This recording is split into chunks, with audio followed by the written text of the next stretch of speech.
of my KITBASH of Tamiya's T34 in 1/35 scale, and this is all part of the T34 group build on YouTube. As you can see, I've laid down the primer using Ammo One Shot Brown Oxide. You'll also notice on the back here, also on the welds, on the hooks at the front here, I've basically added on some hand painted steel and rust effects, because I'm going to be using the hairspray chipping technique, and that will show through quite nicely. And the same has been replicated here on the barrel and also on the manlet cover there. So 2 layers of hairspray have been used to cover the vehicle, and what I'll be doing is laying down a base coat of 3B Russian green from Vallejo. This is the darker version. That will be heavily chipped, and then it will be followed by the standard 4BO.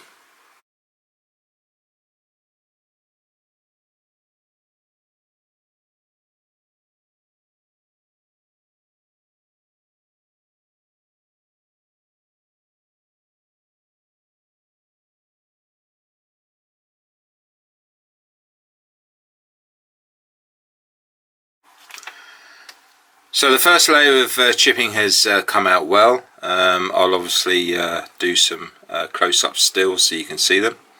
Just a couple of little points, because it happens to everybody. As you can see here, a little bit of the too much paint has come off and gone down to the bare PE. Very simply just touch it up with a bit of undercoat and carry on as normal. There'll be no issues there. Now, because of my lifestyle working, I'm probably on about day 2 or 3, and now I'm going to apply another load of hairspray as well as another coat of paint. However, if you have more time on your hands and you want to do another coat of hairspray and another coat of paint chipping straight away, I strongly advise that you cover the model in maybe clear or matte varnish first, because the underlying hairspray will remain active for 2 or 3 days. But I'm happy now to carry on, and the next colour that we'll be chipping will be the Russian 4BO. Okay, so with the 4BO now applied and chipped, what we're now going to do is start to create a bit of a story on the history of this particular tank. So what I'm going to do, I'm going to put a unit number on. I'm going to be using Alexen, however you want to pronounce it, model stencils. It's quite a nice little set. And what I'll do, I'll put a couple of numbers down along the side here. That will be done in yellow. And then on the top here, there will be a triangle of yellow, and that will be an aircraft artillery spotting symbol, so that this tank wouldn't have been hit by friendly fire. That will all get covered in winter whitewash, and basically we'll do a little storyline where it's now going to be transferred over to a different unit. So those particular unit numbers will be covered, and what we'll then do is add on a new one. So using Orlex masks, there's quite a few in the set, and I quite like this one up here. So we'll do that one after the winter camo's been added, and that will be applied in red. And again, it'll all be done with the standard hairspray chipping. I may do 2 layers of winter whitewash. I'll just see how the finish looks. So let's see how we get on.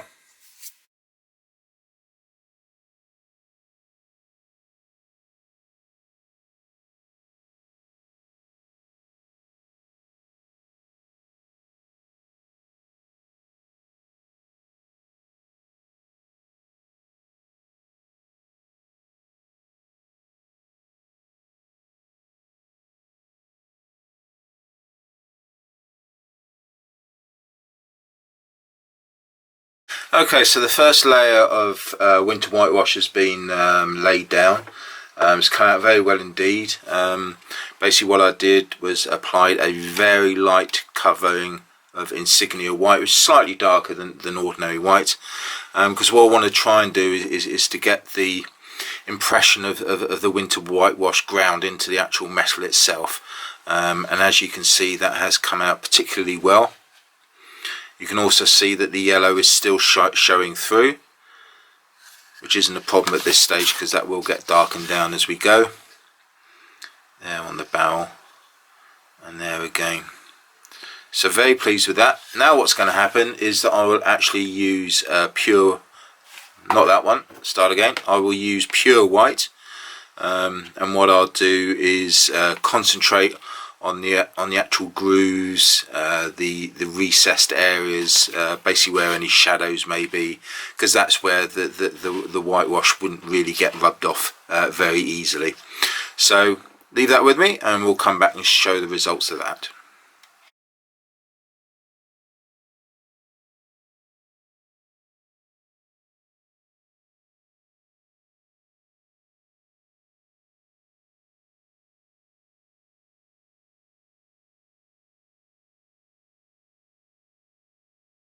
So the turret is now finally complete.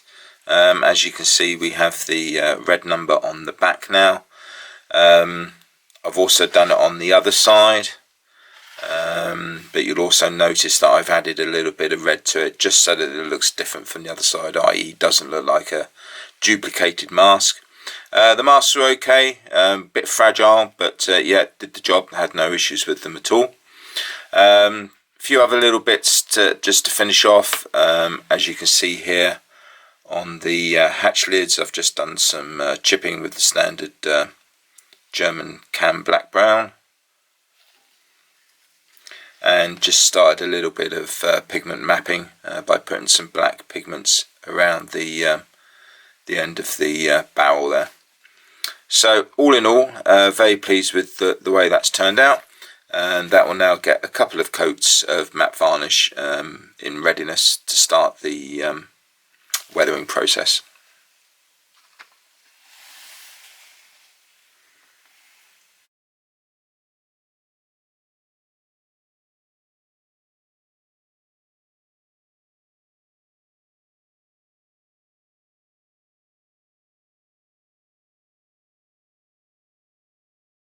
Now, as with the turret, we want to create a story. So this particular T34 is going to be in the field for a good couple of years. As you can see, it's well damaged. So the winter camouflage is going to be fairly worn off. Now, starting at the back, there's going to be a few white patches, but they'll be very muddied and discoloured. On the top, there'll be very little indeed, due to the fact that obviously crew and soldiers etc. would have been clambering all over this particular area, so very little there. There'll be a little bit further forward underneath the turret area where there's a bit of protection, but obviously these will be badly marked and scraped from all the tools and the tow cables etc., and that will apply on both sides. And then when we come to the front, this particular area would have more whitewash. There'll be none in this particular area because obviously the driver would be moving up and down to get into the hatch there, so that would all be rubbed off, and there'd be a little bit on this area. But again, with this particular mudguard gone, this will be very dirtied because of all the mud coming up as well. So always bear this in mind when doing your whitewash, just to create the story and the look of where the whitewash and what colour the whitewash should be.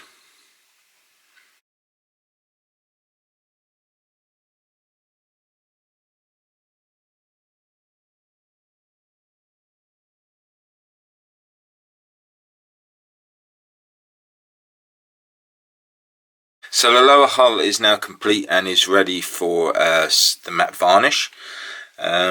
As you can see here, with the white camouflage come out really well with the scratches as well as the wear and tear. As explained before, very little to no winter whitewash on the sides, a little bit on the fuel tank there. and these little bits here where it wouldn't have got worn away so much. But again, these will get filthy anyway, so but at least they're there. As you can see, the exhausts, they've been done in the usual fashion with all of the rust washes coming round again, all very clear here and on top because of the troops and soldiers as explained earlier, and again more scratching and chipping there, as well as on the top where the turret will be. The fronts come out particularly well, as explained here. This is clear for where it's been rubbed off with the driver getting into his hatch. The machine gun's been covered in metallic black.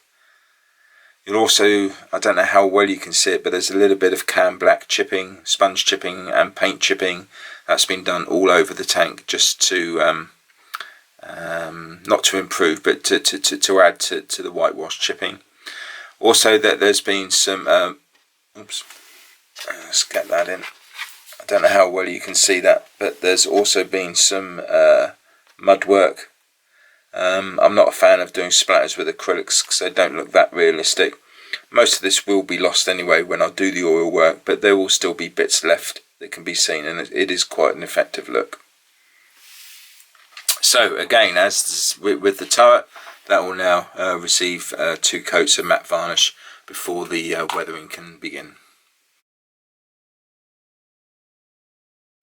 So the wheels have been completed in very much the same way as the rest of the tank. The issue that we have was that rubber, i.e. the polycaps, don't chip.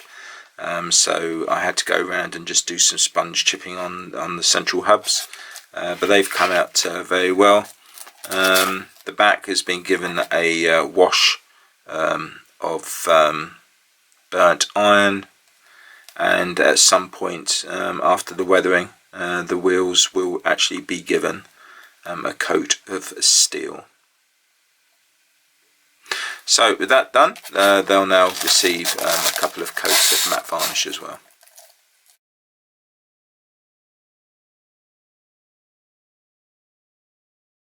So let's have a quick look at the tracks. They've been primed using Stynel Res, very good primer from Badger.